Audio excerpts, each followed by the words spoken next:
Today, we're going to talk about 20 weird things you're going to notice in your personal life after you join the military and go through recruit training. The first one here is that you're not going to be able to relax until your house is clean. Now, this is ironically something that I still to this day notice. Like if my front room or my kitchen table or like the spaces that I work in or live in are filthy, it drives me nuts. And I will spend a weekend like, oh my gosh, I finally have all the time in the world to relax and to work and to get things done. And I will instead spend an hour or two like cleaning things, reorganizing things, and getting the house in order so that I can then turn off the like clutter part of my brain and work. Number two, you're going to walk faster than everyone.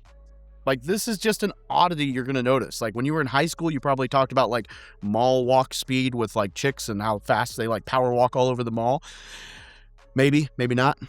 The military is the same thing. Like you're going to notice that you just walk fast, and that's going to be really hard to turn off over time. And you're going to be frustrated at how slow and like lackadaisical everybody else seems to operate in life. Number three here is that high school friends just start dropping off. Now, this isn't to say that you guys have a falling out or a fight or a whatever, but like you're just going to kind of lose contact. Now, that's not to say you won't still be friends. I have friends from high school that I see once or twice, a year or once every year or two, and we just pick it up like nothing left off. I also have a ton of friends from high school that I probably haven't talked to since that year or two after high school. Some of those, admittedly, we just lost touch. And some of those, because when you start hanging around them, you're like, dude, you just have nothing going for you anymore. Like you've just kind of fallen off the wagon as far as your drive. Like some of these guys and girls never left the city, never left the state, never, not to say that you have to do any of that to like matter. But when I have been to like combat, traveled the world and seen a million different things, and then I come home and I'm trying to relate to people who never left hometown, you just slowly lose things to interact with. And you're like, man, like you had all these goals and aspirations and like nothing came of it. And like, I've done a lot in my life, so it becomes harder to relate. Now, it's not to say anything's bad, but why would I go out of my way to hang out with these people? Also, you notice, and this is kind of an irritant in the military side, you'll notice that like you'll fly home for leave, and then your friends will be like, yo, if you can come by and hang out. And you're like, bro, I just flew like 20 hours from Okinawa, Japan to Seattle to whatever to get home, and you can't drive to my house? Like, you want me to go out of my way and drive another 40 minutes to hang out? Like, if I was important to you, you'd make it, And so you'll kind of notice that. Number four here is that a lot of little things don't bother you the same, right? Like things that a lot of people are just annoyed by, or, doesn't matter in the grand scheme of things. Just doesn't, especially after a combat tour. But after recruit training, you're going to notice like a lot of little things that people get angry about. You're just like, whatever, dude, doesn't matter. Number five here, you're going to have the ability to stay super calm in emergencies and then be really irritated. I don't want to say at like little things, but like inconveniences. So it's not like the little things. I know this sounds contradictory. Like a lot of like normal stress just doesn't bother you like it does other people. Simultaneously, you're going to be like when you're stuck behind a car that just doesn't know how to drive a roundabout.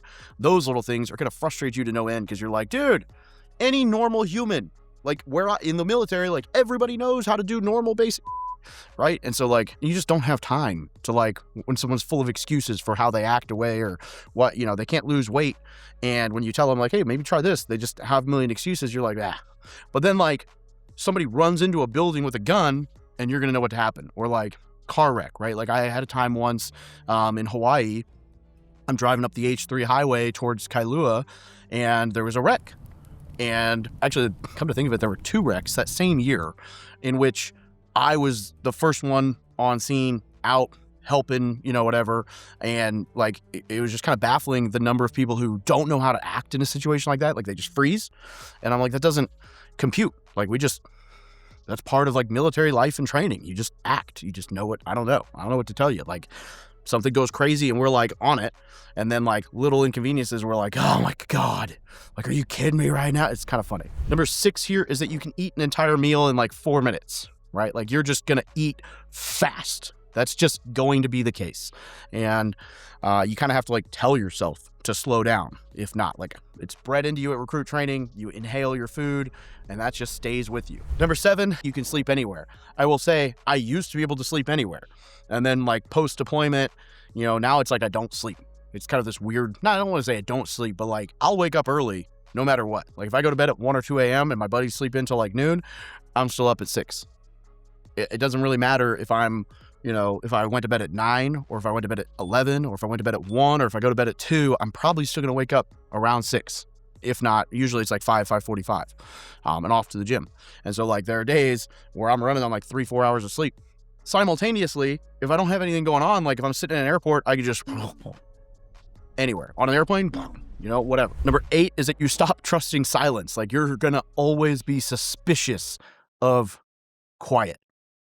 There's just, it's like with kids. When things are really quiet, you're like, what's my kid getting into?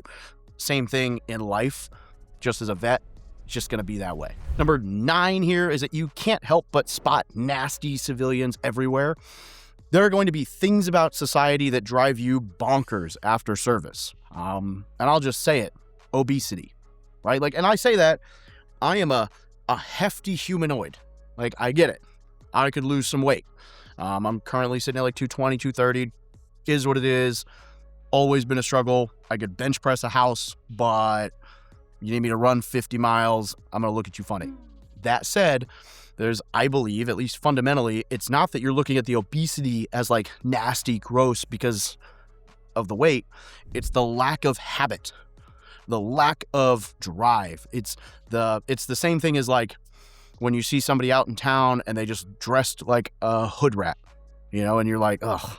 Like there's just basic discipline and habits with all military people that you're so used to, like especially when you live on base. Like you're on a Marine Corps base, everybody's fit, everybody has a clean haircut, everybody wears appropriate military uniforms and appropriate civilian attire, everybody's polite, everybody's respectful, everybody like does their freaking thing, they move fast, they operate, they da-da-da-da-da-da-da, and then you end up out in town in like the Midwest and you're like, holy, what is this? And it's just like mind-blowing, the lack of discipline, care, fitness, whatever. And so like those things will just get to you. Number 10 here is that you're bothered by the victim mentality and you can just spot it. Everywhere you turn, somebody's going to have a reason, an excuse for why they're not where they want to be in life. That becomes especially true as you move into like the entrepreneur space. I notice it more and more and more. Everybody's got a reason for their financial situation. And it's never just that they don't know how to budget or spend their money appropriately. The victim mentality will drive you bonkers as a vet, and you're going to see it everywhere. And I will also tell you there's a lot of vets who have kind of the entitled victim mentality, and that will also drive you nuts. But you'll see this a ton with people, and you can just spot it. The moment someone identifies a problem and you're like, well, what if you do this? And then it's full of excuses. You're like, nah, I'm not going to waste my time. Number 11 is that you become weirdly obsessed with things like socks and belts and pockets and like the alignment, right? The gig line, like making sure everything lines up from your buttons through your belt, through your zipper, through your button on your jeans, all that stuff lines up. It's called your gig line. Your pockets are not hanging out, like little things like that don't really matter. They matter to you because that discipline and uniform stuff is just drilled into you. Number 12 is that you're always going to be scanning rooms. Like you'll notice a lot of service members and vets sit with their back to a wall. Like if you go to a restaurant, they always want their back to the wall. They always want to see the room. They always want to see entries and exits. And like you're just going to people watch, or at least people watching is what you're going to call it. But you're always going to be on the alert for the what if, right? And that's just part of it. That's part of the like heightened sense that comes with being a military guy, especially if you've ever done time in a combat zone. Number 13 here is that you're going to start talking in acronyms. It's going to take you a long time to beat that. It's going to take you a while to get past the acronym phase of life and start to explain things to people without having to say the acronym and then get asked what it is. You're also going to start talking all those weird things like we're tracking and stand by and good to go, say again, it behoove you. Yeah, behoove you is one, which is, ugh. But like all of these things, you're even going to say some weird like, this one drives me nuts. Instead of saying oriented, you will say orientated, which is not actually a word. Number 14 is that your friendships get intense fast. We are very used to like all in, we're brothers, let's go. And then like you may move on from that unit and not talk to that person for 15 years. And then when you see them again, it's like best friend, brother, right? A lot of civilians, they connect much slower. They don't form that bond. They operate in a different way. military guys and girls just click, and you're like thrown in together, and you're like blood for life, and I don't know, it's just different. Number 15 is another kind of conundrum here. You become both more independent and more institutionalized, meaning like you can handle all your crap. You have your crap together. Simultaneously, you thrive in structure. Now, that's maybe not the case for every vet, but to a point, most veterans feel this. They're used to their routine. They're used to what they wear. Like, one of the weirdest things getting out of the military was like having to come up with your own schedule, but also having to choose what to wear every day. Because I was used to like, I just wear the uniform every day, right? And so like those little things, you're used to that level of structure and routine, and you kind of want that in life. Simultaneously, you're like, don't tell me what to do, bro. I got it. Number 16 here is that you start measuring time differently. So most people will be like, hey, I'll be there soon. And you're like, I'll be there in 6 mics, which is 6 minutes. So service members get like very precise, like 6 mics out, 7 mics out. I'll be there in 9 minutes, like 15 after, 15 before, whatever. You get addicted to timelines and deadlines and understanding where you're at and like being punctual. And as I say in the military, right? If you're early, you're on time. If you're on time, you're late, kind of thing. Number 17 here is that you develop kind of weird habits that you can't explain. It's funny, actually. I was kind of reading through some bullet points in some Facebook groups and stuff and TikTok, like random videos where people talk about this stuff. And one of the things that somebody said was they were like, dude, I don't understand. Like, ever since the military, I fold my clothes and I align my boots everywhere I go.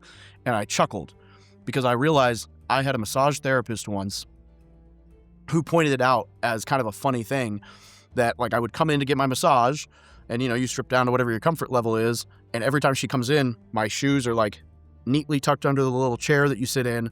All my clothes are folded and stacked in like the same order neatly so that I can be like socks, whatever, and like boom, boom, boom, boom, boom. And she's like, most dudes just throw that in the corner. And I'm like, always neatly folded, right? If you look in my house, like if you were to go in like my closet, a lot of times the night before, I'll pull out what I'm gonna wear and it'll be folded and I'll set it on the dresser, on the floor, whatever. So it's like, boom, go. Always checking my pockets to make sure I've got everything before I leave a place. Always like carrying the what if items, whether that might be a pen or a knife or an everyday carry, those little things. Just always what if, rather have it, not need it than need it and not have it mentality. Like all those little habits, kind of odd to some people, but natural to me and most vets. Number 18 here, you start waking up early, the inability to sleep in. Like this is just like I was talking about. Like it doesn't matter what time I go to bed, I'm still going to wake up early. I'm kind of like the king of Irish goodbyes from events because I'll just wake up and be like, well, crap, I might as well get on the road. And I just wake up earlier than most people. It is what it is. Doesn't really matter. My body is just like, nope, time to be awake. Number 19 here is that you laugh stuff off that most civilians and counterparts would think is too dark. You have a dark sense of humor. You could equate it to the humor of an ER, shark trauma, ICU nurse. You see enough crap, you just start laughing about it. And it's not uncommon to say a joke and then have someone be like, too soon. And you're like, oh, my bad. Like, it doesn't make any difference to me. Like, military humor is dark. It's different. It's not that we're broken. It's that dark humor becomes like a pressure valve, relief for stress and whatever. And like, you just get used to it. That's just how we adapt and overcome. Like, that's how we deal with things. And number 20, even if you hated your time in service, you'll miss it. You'll miss the people. You'll miss the purpose. You'll miss the brotherhood. You'll miss the camaraderie.